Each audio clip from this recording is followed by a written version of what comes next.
Have you ever given everything, your loyalty, your effort, your silence, only to be betrayed?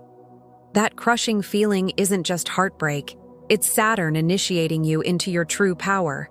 Everything that just collapsed, it was never strong enough to hold the next level of your authority.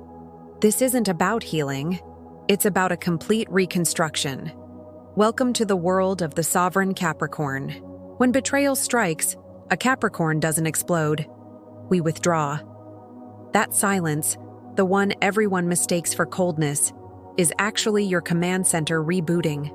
This isn't depression, it's a system recalibration. You stop chasing, you start observing, you collect data.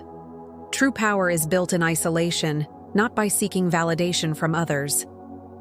You start to replay every single moment, every word, every glance, every inconsistency. People might call this obsession, but it's not. It's pattern intelligence. Saturn has trained you to analyze betrayal like a CEO reviewing a failed merger. You identify the weaknesses, not to assign blame, but to ensure you never, ever repeat the same mistakes. Your silence becomes your greatest weapon.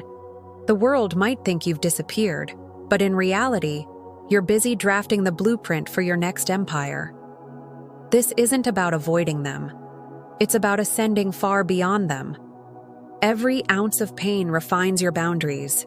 Every loss sharpens your discipline. The evolution of a Capricorn isn't an emotional recovery. It's a structural redesign of your entire life. We don't forgive just to heal. We understand to gain control. And then you return, quieter, stronger, and completely unrecognizable. Not because you've changed, but because you have finally claimed the power that was always yours. Silence was your initiation. Now, it's your strategy. If you're in your silent phase right now, know this: it is not weakness, it is weaponry. If you're ready to reclaim your power, let me know in the comments. Thank you for watching, and don't forget to subscribe for more. Remember, pressure doesn't destroy you, it defines you.